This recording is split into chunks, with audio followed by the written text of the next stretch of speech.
你有没有发现，真正强大的人从不畏惧任何人和事，他们面对挑战时总是从容不迫，而普通人却常常被各种恐惧束缚。我见过太多人，一遇到困难就慌了神，一听到批评就乱了阵脚，一面对未知就退缩不前。但也有那么一些人，他们在暴风雨中依然能稳住脚步，甚至借风起飞。真正的强大，不是你能打败多少对手，而是你能无惧任何风雨。当马云遇见拒绝1999年，马云带着18个人在杭州湖畔花园创办阿里巴巴。那时候，没人相信这个瘦小的英语老师能做出什么名堂。他去硅谷融资，被37家投资机构拒绝。他想说服传统企业上网，被无数人当成骗子。但马云从来没有被这些拒绝击倒。他说过一句话：今天很残酷，明天更残酷，后天很美好，但绝大多数人死在明天晚上，看不到后天的太阳。这就是强者思维的第一个特征，他们把问题当成礼物。普通人遇到问题时，第一反应是抱怨逃避，但强者却从来不会这样。在他们眼中，每一个问题都是一份伪装过的礼物。微软创始人比尔·盖茨说过，最不满意的客户是你最宝贵的学习资源。为什么？因为不满会暴露盲点，质疑会揭示不足。你被迫去寻找解决方案，于是能力被逼出来，格局被撑大。试想，如果没有难题，一个人就会一直停留在舒适圈里，毫无成长。强者懂得，问题正是生命给他们的私人教练。你解决一个，就多了一块肌肉；你跨越一次，就多了一份底气。巴菲特的控制圈智慧，股神巴菲特有个著名的投资原则，只投资自己能理解的公司。2000年互联网泡沫最疯狂的时候，所有人都在炒科技股，巴菲特却坚持不碰。很多人嘲笑他老了，跟不上时代了。但巴菲特很清楚，生活中有些事你能控制，有些事你无法控制。弱者总是被无法控制的事拖着走，强者却只专注于可控的范围。你无法控制市场的疯狂，但你能控制自己的理性。你无法控制别人的评价，但你能控制自己的修养。你无法控制时代的变迁，但你能控制自己的学习和适应。后来的事实证明，巴菲特是对的。互联网泡沫破灭后，那些追风的投资者损失惨重，而巴菲特依然稳坐钓鱼台。记住这句话，关注你能做的，放下你不能改的，这就是控制圈思维。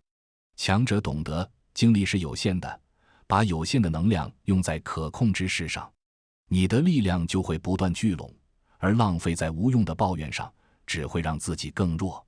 贝佐斯的长期主义。1994年，杰夫·贝佐斯辞去华尔街的高薪工作，在车库里创办了亚马逊。最初，亚马逊只是一个卖书的网站，连续亏损了7年。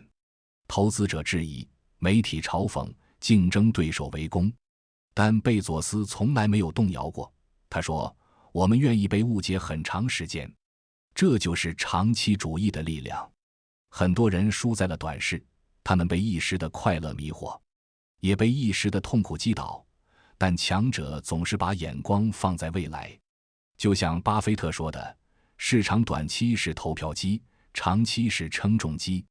今天的努力也许3个月看不到结果，但3年5年之后，你会发现自己早已领先一大截。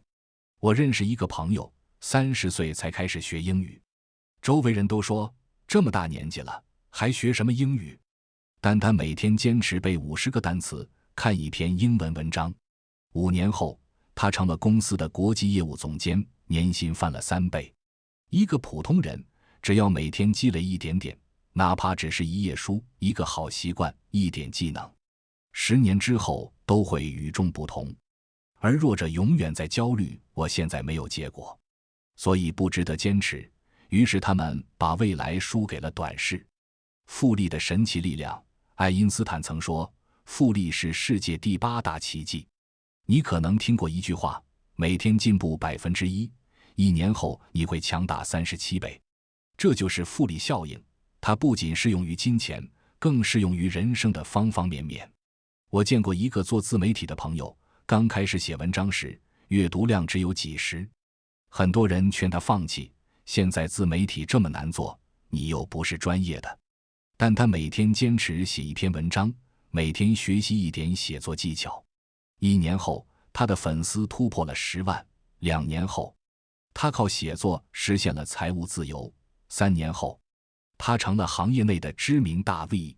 复利的秘密是，他刚开始几乎看不见成果，但时间会把小小的积累放大到惊人的地步。每天坚持读书半小时，坚持锻炼20分钟，坚持提升一个小技能，1年后你会发现自己甩开95%的人。弱者急于求成，强者甘愿积累，最终时间站在了强者那一边。舒适区外的成长。2008年金融危机时，很多人失业了。我认识的一个银行职员也被裁了，40多岁的年纪，上有老下有小，压力可想而知。但他没有沉沦，而是选择了一条最难的路，转行做互联网。那时候他连电脑都用不熟练，更别说什么编程、产品设计了。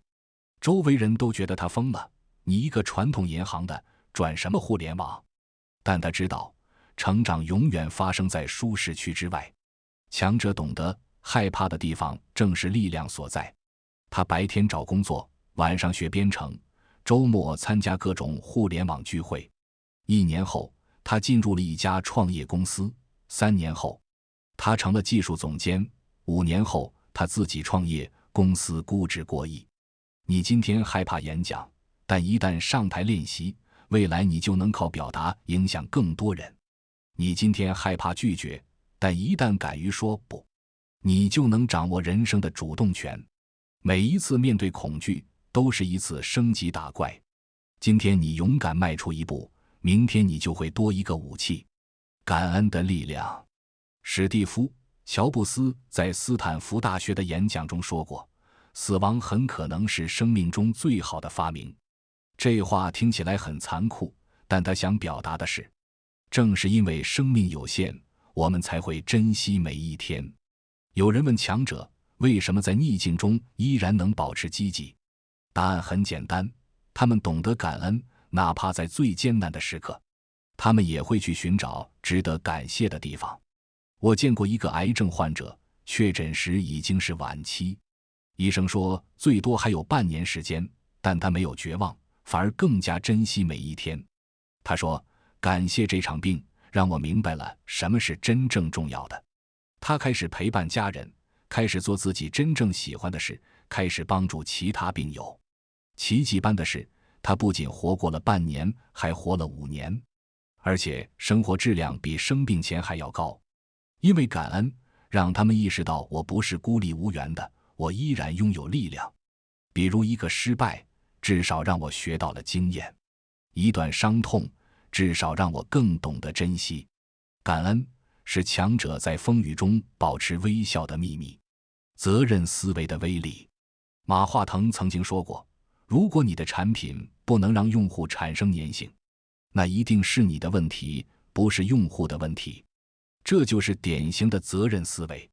弱者遇到问题时，总会说都是因为别人，而强者会问我能做点什么。我认识一个销售，业绩一直不好，他总是抱怨客户太挑剔了，产品价格太高了，市场环境太差了。但有一天，他的主管问了他一个问题，如果这些都是既定事实，你能做什么来改变结果？这个问题让他醒悟了。他开始研究客户需求，学习销售技巧，改进沟通方式。半年后，他成了公司的销售冠军。责任不是负担，而是力量。因为一旦你愿意为结果负责，你就会发现，你才是真正掌握方向的人。停止抱怨，开始行动，哪怕只是一小步，也会让局面一点点改变。这就是强者的智慧。终身学习的姿态。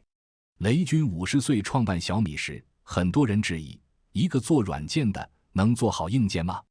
但雷军没有被质疑击倒，而是保持了学习的姿态。他跑遍了全球的手机工厂，学习制造工艺。他研究苹果、三星的产品设计，他甚至亲自体验每一款竞品。强者永远保持学习的姿态，他们不会说我已经知道够多了，而是时时刻刻在问还有什么我可以学到。这个时代变化比任何时候都快，唯有不断学习，保持好奇，才能跟上节奏。强者之所以无惧，不是因为他们无所不知，而是因为他们一直在学习，始终有升级的能力。我见过很多成功的企业家，他们都有一个共同特点：书架上永远有新书，手机里永远有学习 App， 日程表里永远有学习时间。平衡的艺术，李嘉诚90多岁了，依然精神矍铄。有人问他长寿的秘诀，他说：工作要拼命，但生活要平衡。真正的强大，不是某一方面极致，而是全方位平衡。事业在成功，健康垮了，那叫失败；财富在丰厚，家庭散了，那叫遗憾。我见过太多人为了事业牺牲健康，为了赚钱忽视家庭，最后得不偿失。真正的强者深知平衡是长久的根基，他们努力拼搏，但不会忘记休息；他们追求成就，但不会忽视家人。这份平衡让他们走得更远，也活得更好，在不完美中前行。乔布斯说过 ：“Stay hungry, stay foolish。”求知若饥，虚心若愚。很多人以为强者就是万能的，其实不是。真正的强者非常清楚自己的局限，但他们不会因此停下脚步。幸好他们会在不完美中行动，在失败中成长，在挫折中积累经验。我认识一个创业者，第一次创业失败了，负债100万；第二次创业又失败了，负债300万；第三次创业终于成功了，公司上市，身价过亿。有人问他：你怎么能承受这么多次失败？他说：我从来不觉得那是失败，那是学费。每一次所谓的失败，都让我更接近成功。强大不是完美，而是即使不完美，也依然勇敢走下去。你会发现，这些思维并不是天才的专利，而是每个人都可以培养的习惯。从今天开始，不要急着全部掌握，哪怕每天只实践其中一个。1个月后，你就会惊讶于自己的变化，内心变得强大，任何人和事都不再能轻易撼动你。记住，强大从来不是与生俱来，而是一步步修炼出来的。每一个强者都曾经是弱者，每一个成功者都曾经是失败者，区别在于他们选择了不同的思维方式。真正的强者从不畏惧任何人和事，因为他们知道，所有的困难都是成长的阶梯，所有的挫折都是力量的源泉。当你真正掌握了这些思维，你会发现，原来所谓的恐惧不过是幻想，所谓的压力不过是垫脚石。你将不再惧怕任何挑战，因为你知道，每一次挑战都是让你变得更强的机会。风暴来临时，弱者四处寻找庇护，而你将能在狂风中稳住脚步，甚至借风起飞。